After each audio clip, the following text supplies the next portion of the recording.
now we're gonna move to like an actually in-depth and immersive experience. Okay, let's see. This is actually a game you recommended, but we're gonna move on to a game I got to play called Soma before I left on vacation.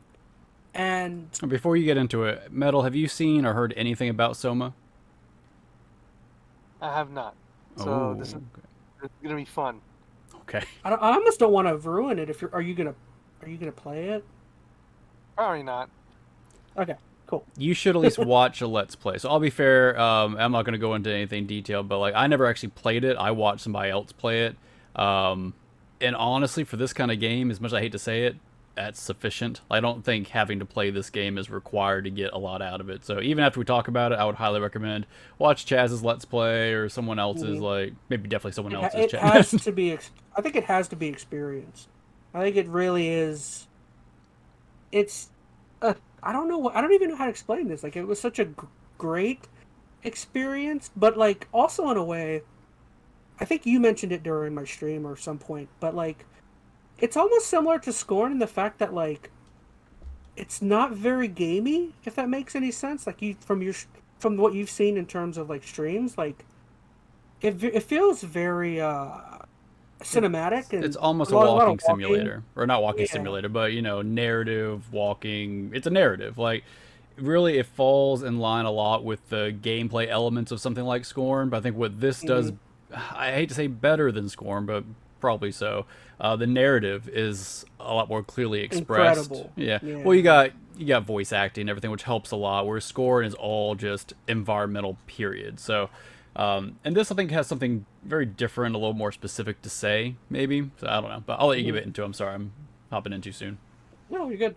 Um, I, I would just say kind of getting, starting off with how the game originates is you play as this character named, who was it, Simon Jarrett, I think, Simon. and and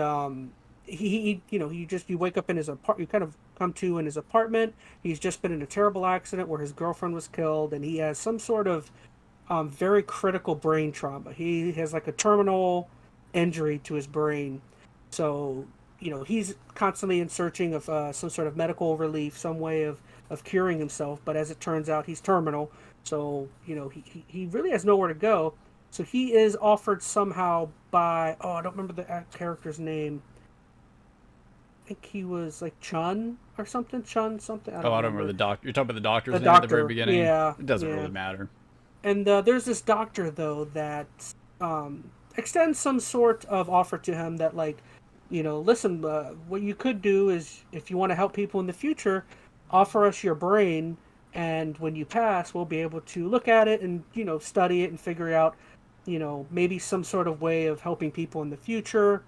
Um, Well, it's not so much they I want his don't brain; they want a brain scan, a brain and that's scan. kind of important. It's not like they waited for the guy to die and then start poking his brain. Like Oh there yeah, was, yeah.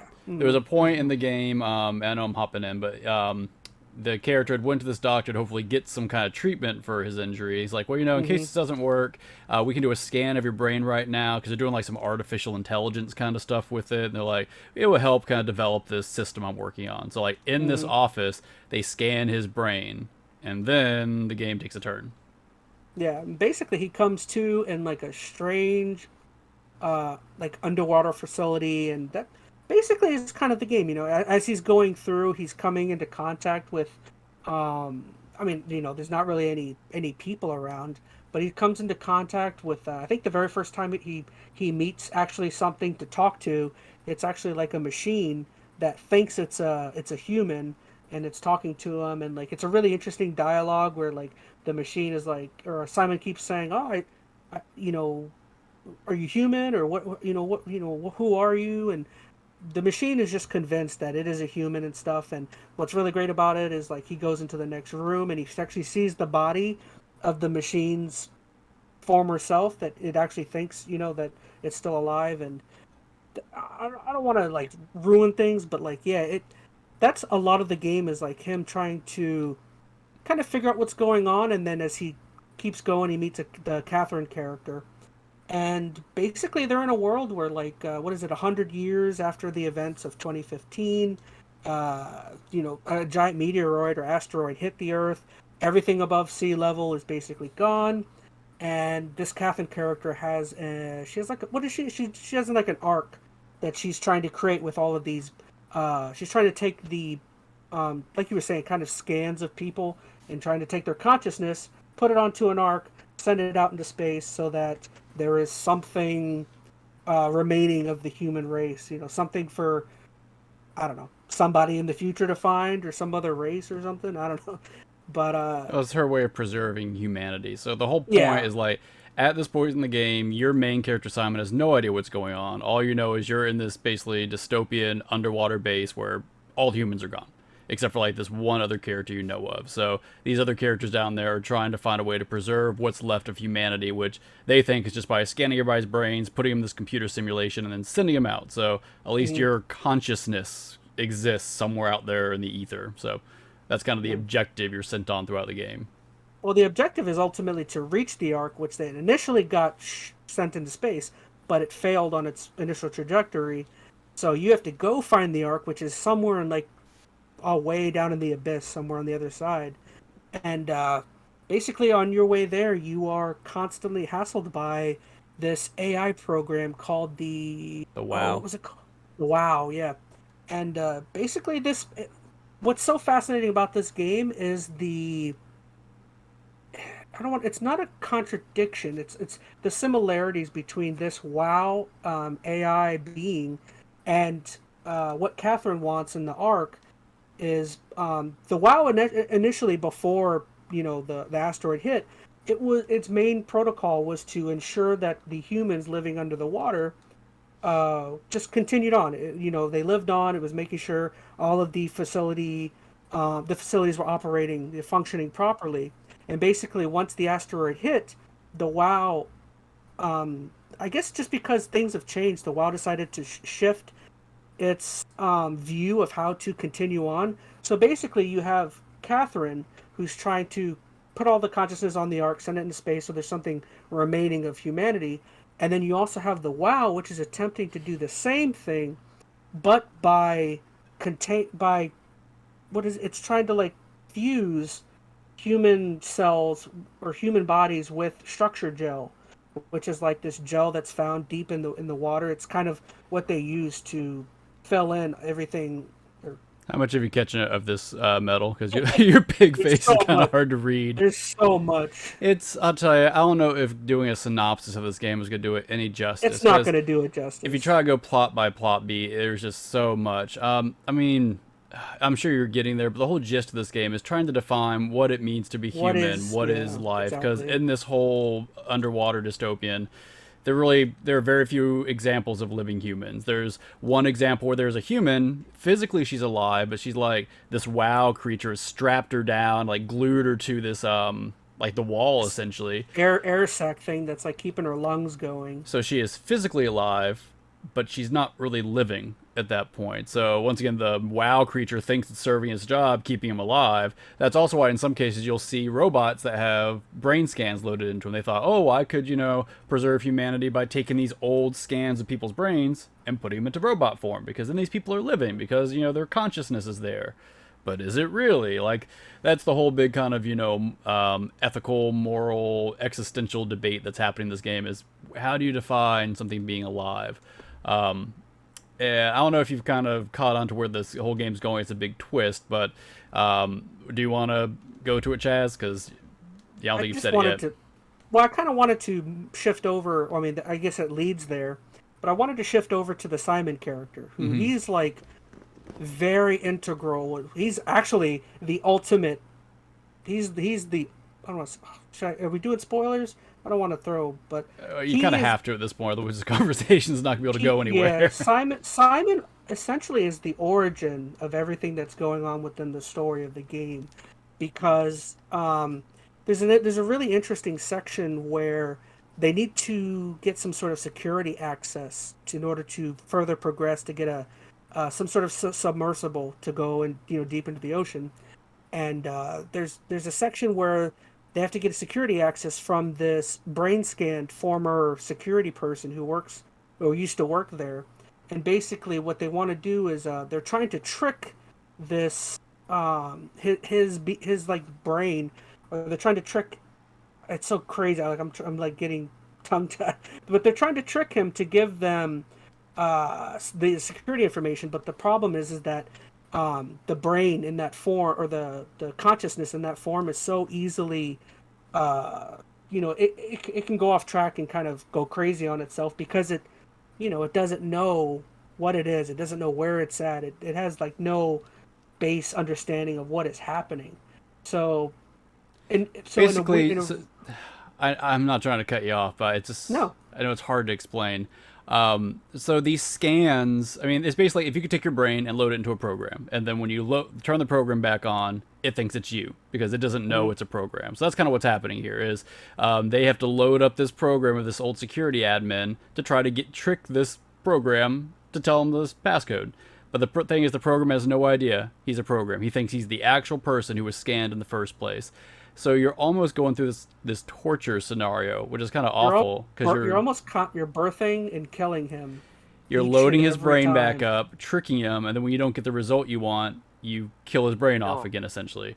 But then there's the moral question: are you killing him? Because he's literally, or his consciousness is literally ones and zeros at that point. So should you feel bad about that? Should you not? I mean, I'm just loading up a program, loading up like And an AI program, essentially. And also, when they're loading him to make him comfortable to give them information, they're loading like protocols of like showing his former girlfriend, and they're trying to use a fake form of his girlfriend to give him information, and it's like, is this ethical? You're tricking someone using family members or people they care about in order just to try and get some information. But are you And tricking someone? I mean, it's a computer. It's just like Uh-huh. it's like when you try to log into Google 100 times, you keep forgetting your password. Like, I mean, are you torturing Google by giving them the wrong password every time? Like, Yeah, the game definitely pulls on your heartstrings, especially because you see people emotionally, even though you're not sure if they're people or not. Emotionally, though, you're seeing some sort of reaction. Now, whether that is like a reaction due to code, like you're saying, coding, or if that's legitimate, a reaction. That's it's tricky, but yeah, the essentially game blurs the lines. Yeah. yeah, but where all that essentially comes into play is the Simon character. So basically, Simon, the scientist at the beginning of the game, in current times, Simon essentially is the draft, right? He's essentially the first consciousness that's on record. So basically, the horrifying aspect is that Simon basically was the experiment that kind of led up to all of this future technology and all of this uploading and re-uploading of consciousness and all this experimentation. So basically, it's like, geez, how many times have they done this with Simon? Like, Simon has to have had this happen to him thousands of times, millions of times, and it's like kind of scary. I mean, to know that, like, I mean, but he kind of agreed to it. But what did he agree to? I don't know. Very, very interesting. I think to Um, kind of bring this on, you kind of have to go to the big twist. Essentially, it's not like an in-game twist, but Simon's realization, kind of halfway through the game. well, because Simon throughout the whole game is like he's constantly hoping. He's constantly hoping to get out of the nightmare, get out of whatever's going on around him. And every time he progresses and has to do something, there's a couple times that Catherine tells him, like, okay, so what's going to happen is you can't actually send a consciousness. What we can do is we can create copies. So there's a couple times where he gets copied into another body, and it, I don't know. I think, I'm trying to think of how to. Hold on, think I what think they're- you maybe glossed over an important part. Hmm. So the whole thing started. Simon is physically in a doctor's office, gets scanned, and then he immediately wakes up in this underground facility. For the first third of the game, Simon thinks he's a real He thinks he's a person. human. Yeah, you when might he's get the actually, catch. About yeah. an hour or two in, he realized he's a robot in- with his scan thrown in his Yeah, brain. yeah. So the real Simon had died, 100 years ago or something like Yeah, that. mhm. So I think that's where the game really kind of, I think, shifts things, or really kind of does a good mind trick with you. Like, I think most of us, when we're thinking about, like, you know, that security guide is being loaded up, at least me personally, that doesn't seem like a big deal to me, right? It's just like, it's a program starting up, being turned on and off, on and off. What the game does a really good job of doing is they put you in the shoes of Simon, and you project yourself onto him for the first, like, hour of the game, not knowing he's not a real person. So you spend like 2 or 3 hours thinking he's a real person, projecting your kind of interaction with the protagonist onto it, and then they throw that big switch on you, be like, oh, by the way, you're also a scam. So then it starts making every other scan you interact with seem more real. Whether you believe that or not is at your core values.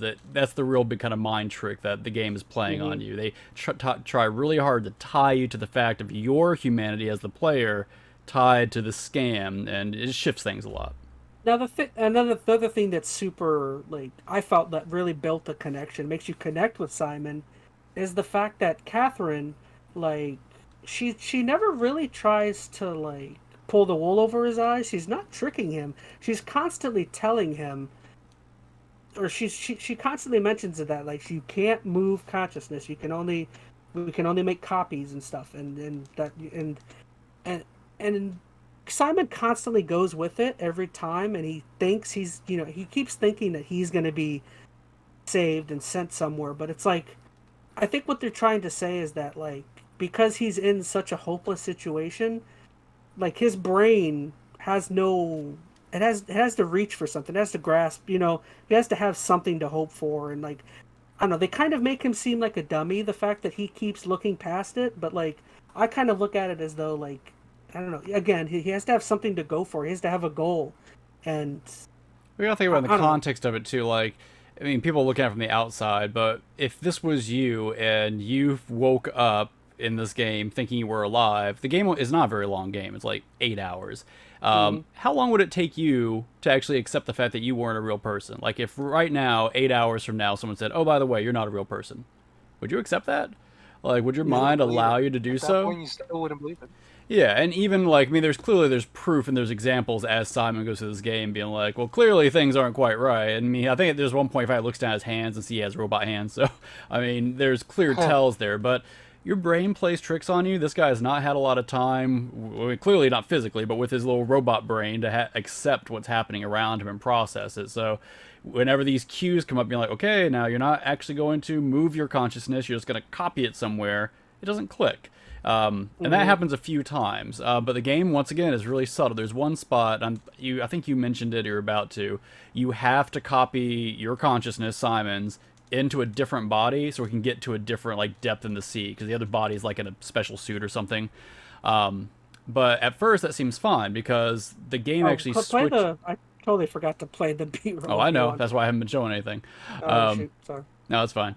But when they do that switch, the game actually changes your perspective. It doesn't leave you in that original body that did the copy. You end up in the copied body. So as the player, it all seems one-to-one. They make you think your consciousness transferred when all they've done is they did a stop pretty much, and the old body was left behind, and you just now took control of the new copy. So, and the game is really sneaky in doing that, because it tries to really have this continuity of consciousness throughout the whole thing, until you get to the very end, and I'll let Chaz kind of build that up. And basically, though, I should also throw in, I mentioned this stuff called structure gel. This structure gel basically is the reason why the WoW is able to combine, why not just the WoW, but even Catherine, why they're able to combine human form with the machinery, with the technology. It's like, it's some sort of weird stuff they discovered at the bottom of the ocean, and they found that it's even, like, altering the sea life that's down there.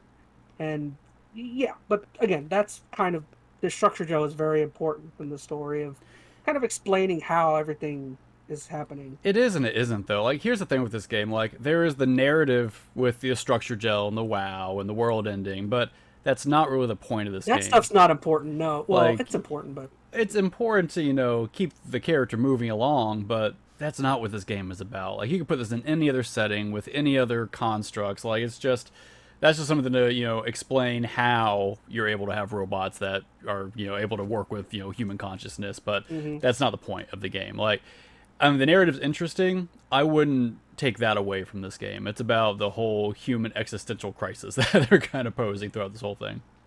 Yeah.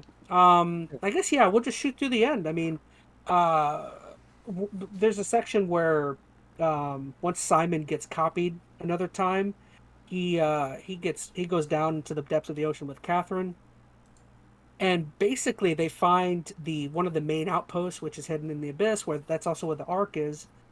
And there's like a really cool. It's all really cool, like the walking section of you walking across the bottom of the ocean and kind of seeing what's kind of been going on down here the whole time. And there's a really interesting section where you get to talk to the last remaining human on the Earth, who I forgot her name. Oh no. Uh, I feel like it was ah, Sarah or something, but I could be wrong. yeah. All right, I'm not even gonna try. I thought it was like Ashley or Amy or something Oh, I like. might be right. I really don't remember the name. No, but either way, you meet this character who like is basically on life support. She has like a what is it, extravenous thing hooked up. Yeah, What? she's Yeah, plugged in. and she's plugged in and she's basically being kept alive.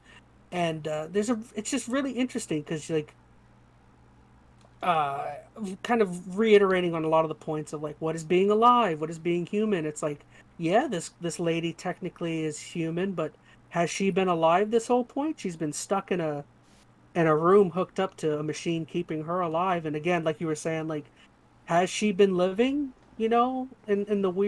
in the weird sense? And she even like at the end is like she gives you the little arc thing and she's like, please kill me. This isn't like worth living. And I don't know. I Of think course, the weight of that decision, though, like I don't know. It's a tricky thing because you basically there's two ways you could preserve humanity at that point. Like you have this arc, which is plugging all the robot brains into this thing, just so there's the brains exist. But then you clearly have a living human there that is alive. So what's the more important choice to preserve humanity? Keep this chick plugged in against her will, or pursue the arc? Like I don't know. It's a weird thing because seriously, once you unplug that, she is really the last human, hmm and then humanity is gone. But does the arc, replace that, or is sufficient enough to preserve it's humanity? actually really sad when the character uh, Simon tells her that like everyone at the other, because she's like, what about all the people at the outpost? And Yeah, you're she like, doesn't know. you're the only person I've seen all the way here. And like that whole realization that she's like, oh wow, I'm the last one alive, huh? And it's like really sad. And the whole time when you when I unplugged her from the thing keeping her alive, she like slowly is asking all these really in-depth questions and you're just sitting there like He's telling you sad stories. Like it's she's like, uncomfortable. oh. Yeah, it is very. And I guess, do you want to just go straight to the end? I mean, that's basically all there is. I mean, I guess you do find out Catherine died, but I mean, you kind of already knew that throughout the game, considering she's in a machine in a robot. But yeah, at the end of the game, basically, you get the arc, you get it all set up, you get all the consciousness put in there, and then there's a timer where as you're setting up the machine, um, Simon is with Catherine or her digital form, and basically he's expecting to get sent off with all of this stuff. There's a big timer. The ship gets sent, and there's a time. And once the timer goes up, he's expecting to be on the ark, and Catherine's like, "No, Simon, like that's not how this works. I've been telling you this whole time that's not how this works." And Simon, in a rage, not he has no choice but to be in a rage. I mean, now he's stuck at the bottom of the ocean and basically, hits the machine where Catherine is, and everything starts to go dark, and Catherine now is gone from him, and it's like really dark and depressing because now he doesn't even have Catherine. Now he's like completely alone at the bottom of the ocean, and Yeah. yeah, Well, that's how the it's game, like, once again, it subverts your expectations because every time that this consciousness of Simon is transferred, you've gone with it. Like, they try to keep hmm that continuity because they want to make you feel like this is a real person. It's not something else, some other, program or whatnot. And then right here, at the most crucial point when you're supposed to upload your brain to this Paradise Arc simulator so you can live forever, you don't make the switch. They don't carry the continuity over. And once again, it's just this big, just kind of mind explosion thing because clearly there was a transfer that took place. I know you'll probably mention it, but if you stick hmm through the after credits, they do show you the transfer, the other Simon's perspective, if he goes through to the Ark, and he's super happy, right? Because he thinks from his continuity that everything went perfect, all the way from being in the doctor's chair back in the real world, all the way up to there, he's made it to the Ark. When along the way, all that's happened is his bits have been copied and pasted over and over and over again. So I don't know. It's a really interesting game. I think it's really hard to go play by play through the plot. Like I don't know how much of that you really followed, Metal. But it messes with your head. I mean, where did you land on at the end, Chaz? Did you feel like any of the robots were truly human? Was it worth it sending the Ark out? If that was a real scenario, would that have been the right choice to sacrifice everything and shoot that Ark up, and that's how you saved humanity? Not necessarily. I mean, I would just go off of feeling. I don't necessarily feel like you saved the human race at the end. I mean, it's like, yeah, you sent their consciousness is out there, but it's like, well, what can be done with that? Like, there is no people out there to get that. Like, who's gonna get that and turn that into anything? I don't know. I definitely feel as though it's just a story of,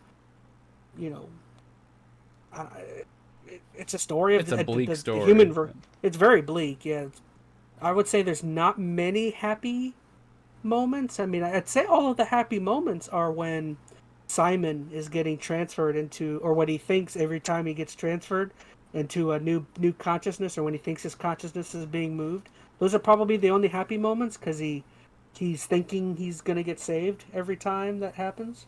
So do you not feel like? 'Cause I mean, I think the point of this movie, not movie, it felt like a movie. It felt like a movie. Yeah. Yeah, that's what I'm saying. And playing the game, I'm sure, is worth it. You can watch somebody play this game and get, I think, just about as much out of it. But I mean, the whole point is, okay, so how do you define life? If there was a robot that looked human, acted human, thought it was human, at least from a programming standpoint, is it human?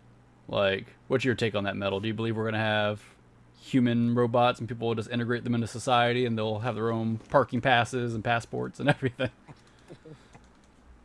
I don't think so. At least not anytime soon. How do you know? I could be a robot right now. Well, that's kind of the point, though. Like, they're not real. Like for right now, all we're doing is looking at each other on our screen. If we didn't know each other in real life, this is as much interaction as Simon got with Catherine in the game. Like he literally finds like a little tablet that has this chick's face on it. It's a robot, but it talks to him just like a real person. Like I'm talking to you right now. I could be a robot right now. Would that matter? Would I still not think I was human enough for you? Do I pass the Turing test? I mean, see, that's the whole thought here. Is like. It blows your mind a little bit. Like, I know where I kind of stand on it, but I can. The game does a real good job, and I think it's primarily because they put you in the player's seat. Like, when you look at any of the other, robots in the game, it's easy to separate yourself from, like, okay, it's just a program, and clearly, okay, that's not human. But when they tied you to Simon at the very beginning, and without you knowing he was a robot, it really messes with your perspective on anything. Because then every time you see another scan, you can think, oh, the way I feel right now as this human person playing as this robotic consciousness is how these other robots must feel. But is it just a robot? Like it can perfectly recreate the person's personality, and exactly, all of their mannerisms, all of their speech. And that's where the game's trick is because they tie the human element to you. Like, if you weren't playing as Simon, like, or Simon was really just a regular human character and you looked at everybody else, I don't think this game would have had nearly the same impact. But the way they tied you and your projection of humanity onto this player character before you ever knew he was not technically human, it messes with it. Because then mentally you have to relay, okay, if this is how I feel, that's how all these other computers must feel. But, well, at least I feel like clearly that's not the case. But it definitely makes you think. No, I definitely agree. I guess one more thought is I actually saw somebody who, the one video I sent you, I don't remember which video, but the guy was saying that, like, video, I think. Yeah, he was actually saying that the game, he thought he was able to take in more with the game on the easiest mode, because there's a normal and there's an easy, and the easy mode basically means you're not getting any damage from anything. And I actually kind of want to replay the game at some point and do that. Play it on the easiest, that way I don't have to, like, because he was saying it takes a lot of the tension off of worrying about the creatures and stuff throughout the game, where you can just focus on dialogue and focus on what people are saying. You can explore the environments a little bit, yeah. He was saying when you're worried about being hit, you miss a lot of interesting dialogue. Yeah. coming from Catherine and other characters. You know, but the game tries to do those, you know, standard survival horror trope kind of things where you have a monster creeping around, you got to stealthily kind of, you know, work around it. But you're right, like those moments really I don't think make the game necessarily better. I mean, they do add some tension, but if you're really trying to soak in what happened in this world and the narrative, like it'd be nice to, you know, release those strings of tension and just be able to explore the environment without any I threat. actually I actually think that one super scary part might have been my least favorite section of the game. Like even though like yeah, it was the scariest. I mean, I don't know. I didn't really think I was getting anything out of it other than trying to avoid that thing following you around. Yeah. But yeah, I guess I don't know. Kind of overall thoughts on this game. I really loved it. I don't know if I ever need to play it again. I kind of want to play it once more on that super baby mode. But other than that, I mean, I feel like the story, like It sticks this is with the you. kind.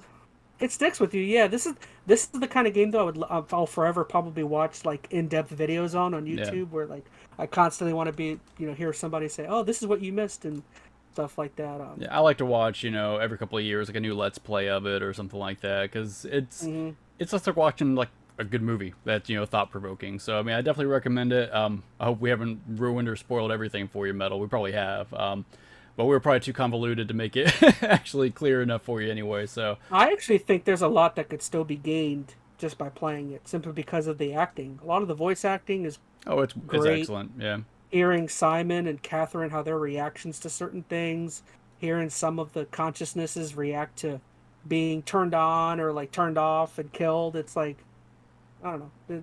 They I guess you kind of have to do that to make the machines. They have to emote a lot of emotion because you have to feel something for them. That's what adds that whole like, are you alive or are you dead? yeah. Because you react so realistically. This is one of the first mediums ever that I think has at least gotten me closer to feeling like, okay, robots have more a sense of humanity than I ever thought. Like, I still don't buy into that camp necessarily that robots will ever have true humanity or anything like that. But this game does a much better job than any movie I've read, potentially a book, movie I've read, movie I've seen, book I've read. Like, Again, you say that, but if a machine can perfectly recreate a consciousness and thought and questioning and see, I all of still wouldn't those. look at that as like this game does a good job because once again it ties your humanity to the character. If that thread was not there, if I either knew my character was human or knew my character was robot from the beginning, that would be completely different. And part of it maybe is because like I know some of the inner workings with like the programming behind the scenes and how computers work, and Mhm. there is just a line between how a human mind can behave versus a computer mind. Like computers can predict and they can analyze and they can emulate, but this is one example I give. Because I don't think I've announced this on the stream, but like I do computer science, like I'm a computer science professor, and I teach a lot of programming courses. And one of the examples I always talk about in my class is, okay, how do you create like random numbers, or how does a computer create random numbers? We as humans can just pick a random number, right? Like Chaz, pick a number. Uh, 15. 542. Okay, but see, we both pick completely different numbers for no reason, no rationale. A computer can't do that. A computer has to be built on some set of rules. Like, do either of you know how a computer picks a random number? By using numbers. I'm sorry, I'm Uh, not trying to get into my class mode, but I am. Like, it's based upon usually hardware in the computer. It's a physical, like, hardware value on the system that it builds this random number off of. And the catch is, every time you start a program with that same configuration, the number's always the same. The only way to make it random is to add like time and some other like rules to it to make it seem more random. Point being, a computer can't pick a random number. It can't have a unique creative thought. Is kind of what I'm getting at here. It can emulate perfectly, and you're right. Like you could code out someone's consciousness for every rule they've ever done. You could emulate it, but that's I not didn't. humanity. I didn't say that to the robots. You're the one saying I that to the am. robots. If the robot overlords are hearing me, I don't believe you. You're not real. I think you're perfectly perfect the way you are, My toaster's robots. gonna break down my door and murder me here in just a second. But I don't know. I get once again, I got a little ranty. I'm sorry, but as I said, No, this game has gotten the closest to me having some tie there. And I'll say it again, it's because of the way the game ties you at the beginning. Like, few games I think have done such a good job of getting you in that mind space or mindset. So, great game. I mean, I think it's interesting. I'm sorry, too, because I think you were trying to hit on this earlier. There are a lot of similarities to how this game plays out versus Scorn, but this game does such a better job, I think, of putting you in the moment and even the environment more so, I think, than Scorn does. But I don't know. They're saying different things. Well, this game, it gives you all the answers. It just like it's up to you to determine which answer you like more. Mm-hmm. Like I think that's what I like so much is like it answers all of your questions. The problem is are you okay with that answer? Or It do you doesn't prefer answer this the answer? existential side of the questions. Like, No, you yeah. get like the factual, this is what happened, and then you get to say, okay, well, what does that really mean? So, No, I agree. I definitely thought this topic was going to be our longest, and I definitely think it is. All right, so